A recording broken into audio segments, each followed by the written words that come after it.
Assalamualaikum warahmatullahi wabarakatuh.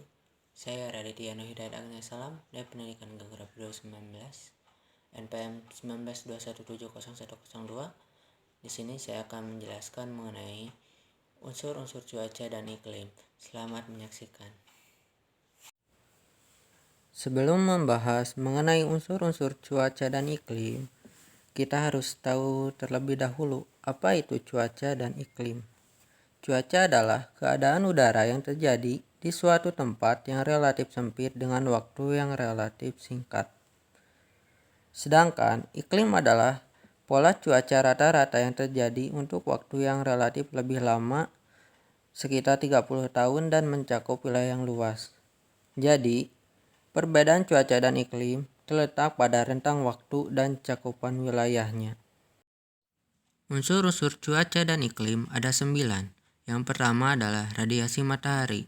Radiasi adalah alih energi yang terjadi tanpa membutuhkan medium untuk mentransmisikannya. Matahari merupakan sumber utama energi bagi kehidupan. Pancaran energi yang berasal dari proses termonuklir yang terjadi di matahari. Energi radiasi matahari berbentuk sinar dan gelombang elektromagnetik. Pengaruh radiasi matahari sangat banyak, meliputi penggunaan untuk pemanasan atau mengeringkan, penguapan dan pencahayaan alami dalam bangunan di siang hari, pertanian, kehutanan, perikanan, peternakan, pengairan, lingkungan hidup, kesehatan, bangunan, dan berbagai kegunaan yang sangat praktis. Unsur-unsur cuaca yang kedua adalah durasi penyinaran matahari dan sudut datang sinar matahari. Pada durasi penyinaran matahari, panas pada permukaan bumi berasal dari sinar matahari. Tidak setiap waktu permukaan bumi mendapatkan pancaran sinar matahari, misalnya saat malam hari. Durasi atau lamanya penyinaran matahari mempengaruhi suhu di permukaan bumi. Wilayah yang mendapat sinar matahari dalam jangkauan waktu yang lama, suhunya lebih tinggi dibandingkan wilayah yang lebih pendek mendapatkan sinar matahari. Makin lama penyinaran matahari, maka suhunya semakin tinggi. Sudut datang sinar matahari adalah sudut yang dibentuk oleh permukaan bumi dengan arah datangnya sinar matahari. Makin kecil sudut datang sinar matahari, makin sedikit panas yang diterima oleh bumi. Pada gambar, di summer, matahari di tengah hari adalah tertinggi di atas horizon. Ketika summer berganti ke winter, matahari tengah hari didapati lebih rendah di langit.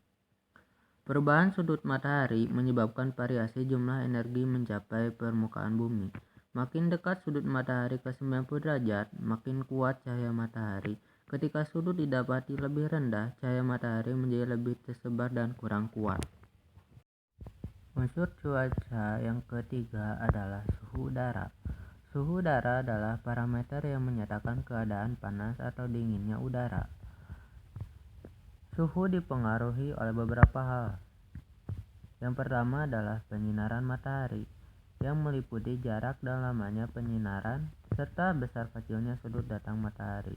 Semakin besar intensitas penyinaran matahari, semakin tinggi pula temperatur udaranya. Yang kedua, tinggi rendahnya permukaan daratan. Semakin tinggi suatu tempat di daratan dari permukaan air laut, maka semakin rendah pula temperatur udaranya. Yang ketiga, sifat permukaan bumi.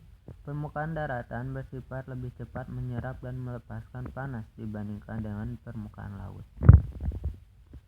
Suhu udara di suatu tempat dapat diketahui dengan menggunakan sebuah alat ukur, yaitu termometer. Naik turunnya temperatur udara dapat dilihat pada angka yang tertera pada tabung kaca termometer. Satuan derajat untuk temperatur udara antara lain Celcius, Fahrenheit, dan Reaumur, dan Kelvin. Unsur cuaca yang keempat adalah tekanan udara.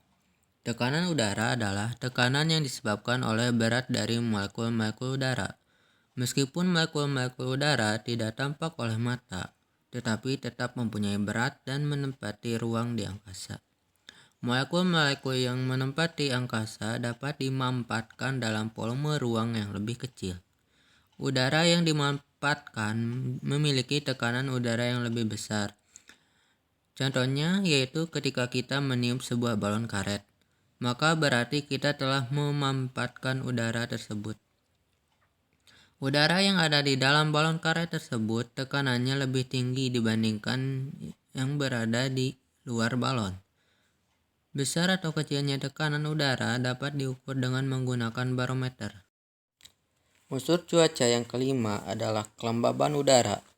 Kelembaban udara adalah banyaknya uap air yang terkandung dalam massa udara pada saat dan tempat tertentu.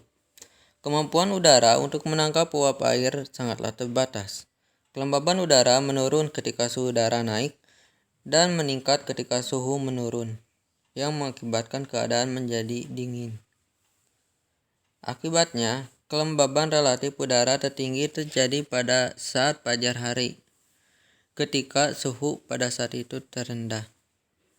Adapun kelembaban relatif terendah terjadi pada saat tengah hari, ketika saat suhu udara sedang mencapai pada suhu tertinggi. Unsur cuaca yang keenam adalah evaporasi atau penguapan. Evaporasi merupakan sebuah proses pertukaran atau transfer air dari permukaan bebas dari muka tanah atau dari air yang tertahan di atas permukaan bangunan atau tanaman menjadi molekul uap air di atmosfer. Selain evaporasi, terdapat juga transpirasi, yaitu penguapan yang terjadi dari tanaman melalui sel stomata pada daun. Air yang dihisap oleh daun setelah proses fisiologi akan diuapkan kembali melalui sel stomata. Sel stomata ini pada malam hari akan tertutup, sehingga transpirasi hanya terjadi pada siang hari saja. Dengan demikian, jelas transpirasi lebih kecil dibandingkan dengan evaporasi. Selain dari transpirasi dan evaporasi, terdapat juga proses evapotranspirasi, yaitu penguapan yang terjadi pada suatu daerah di mana di dalamnya terdapat juga tanaman yang tumbuh. Kejadiannya bersama-sama antara evaporasi dan transpirasi, keduanya saling mempengaruhi. Unsur cuaca yang ketujuh adalah pembentukan awan atau penutupan awan. Awan adalah kumpulan titik air atau kristal es yang melayang-layang di udara. Awan tampak terlihat seperti asap yang berwarna putih atau kelabu di langit. Awan berwarna disebabkan karena adanya sinar matahari yang merupakan kombinasi dari berbagai sinar dengan panjang gelombang dan warna yang berbeda-beda. Pembentukan awan dimulai ketika sinar matahari dapat memanaskan air yang ada di permukaan bumi seperti air laut, air sungai, dan air dalam tanah. Pada waktu panas, air berubah menjadi uap dan naik ke langit. Uap air berbentuk gas yang tidak dapat dilihat. Setelah naik, suhu uap air turun hingga uap air mendingin. Udara mendingin dengan kecepatan sekitar 0,63 derajat Celcius setiap kali naik 100 meter. Air yang tidak tertampung akan mengembun atau mengalami kondensasi menjadi titik-titik air atau butir es. Garis tengah titik air dan butir es itu berkisar 0,004 mm sampai 0,1 mm. Apabila titik-titik air dan butir es itu sudah cukup banyak terkumpul, maka terbentuklah awan. Awan dapat dikelompokkan berdasarkan pada ketinggian. Berdasarkan ketinggiannya, jenis-jenis awan sebagai berikut. Yang pertama, awan tinggi atau keluarga A. Memiliki bentuk awan yang memiliki ketinggian antara 3.000 sampai 8.000 meter di daerah kutub. Di daerah beriklim sedang antara 5.000 sampai 12.000 meter. Di daerah tropis 6.000 sampai 18.000 meter. Oleh karena tingginya, awan ini biasanya terdiri atas kristal-kristal es.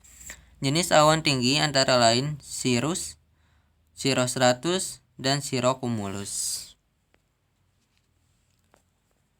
Cirrus merupakan awan yang menyerupai bulu ayam putih, tipis dengan susunan serat-serat halus dan nampak juga seperti benang sutra putih. Apabila awan ini memencil dan tersusun tidak beraturan di langit tinggi, maka awan jenis ini terbentuk dalam langit yang bercerah biru. Dalam hal lain, apabila awan ini tersusun sistematik seperti pita atau dihubungkan dengan cirrostratus atau altostratus, maka dikatakan udara buruk.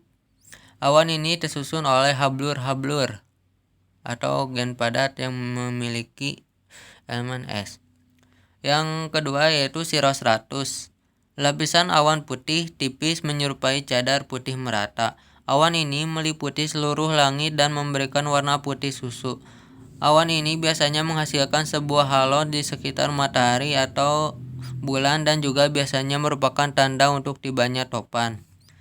Yang ketiga yaitu cirrocumulus, yaitu awan tipis putih terpisah-pisah seperti biji-bijian, sisik ikan, bulu domba yang memiliki massa globuler yang tipis yang berwarna putih bersih. Awan ini sering tersusun oleh garis-garis yang kemudian bertumpuk kumulus. Yang kedua yaitu awan sedang. Awan sedang merupakan kelompok awan B dengan ketinggian 2000 sampai 6000 meter. Jenisnya antara lain altocumulus yang memiliki bentuk bergumpal-gumpal tebal dan altostratus awan yang berlapis-lapis tebal. Yang ketiga adalah awan rendah atau kelompok C. Awan rendah merupakan awan yang ketinggiannya di bawah 2000 meter. Jenis awan rendah antara lain stratocumulus yang memiliki bentuk tebal luas dan bergumpal-gumpal. Lalu stratus, awan merata rendah dan berlapis-lapis, dan nimbostratus, awan dengan bentuk lapisan awan yang luas dan sebagian telah berubah menjadi hujan. Kelompok 4 yaitu kelompok D, awan pada ketinggian 500 sampai 1500 meter. Jenisnya antara lain cumulus yang memiliki bentuk bergumpal-gumpal dengan dasarnya rata, dan cumulonimbus, awan yang bergumpal-gumpal luas dan sebagian telah merupakan hujan, sering terjadi angin ribut. Unsur cuaca yang ke-8 adalah kecepatan dan arah angin. Angin adalah gerakan udara yang sejajar dengan permukaan bumi.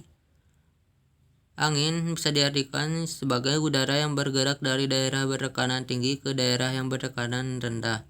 Angin diberi nama sesuai dengan arah datangnya. Lalu, kecepatan angin bisa diukur menggunakan anemometer. Angin biasanya bergerak dengan kecepatan rata-rata 8-24 km per jam, tetapi angin dapat bertambah kencang dengan adanya badai. Kecepatan angin topan sekitar 120 km per jam dan dapat mencapai 320 km per jam yang dekat dengan pusat topan. Kecepatan angin tergantung oleh beberapa hal, di antaranya 1. Perbedaan tekanan udara, relief permukaan bumi, ada tidaknya tumbuhan, dan tinggi permukaan tanah. Makin besar perbedaan tekanan udaranya, maka angin bertiup semakin kencang. Angin bertiup kencang pada daerah yang reliefnya rata dan tidak ada rintangan. Unsur cuaca yang ke-9 atau yang terakhir adalah presipitasi. Presipitasi dalam istilah meteorologi diartikan sebagai berbagai macam jenis air yang jatuh dari langit sebagai bagian dari cuaca. Presipitasi merupakan bagian terbesar dari siklus hidrologi dan bertanggung jawab terhadap ketersediaan air bersih di permukaan bumi. Presipitasi memiliki jenis-jenis tersendiri. Contohnya hujan, embun, dan salju.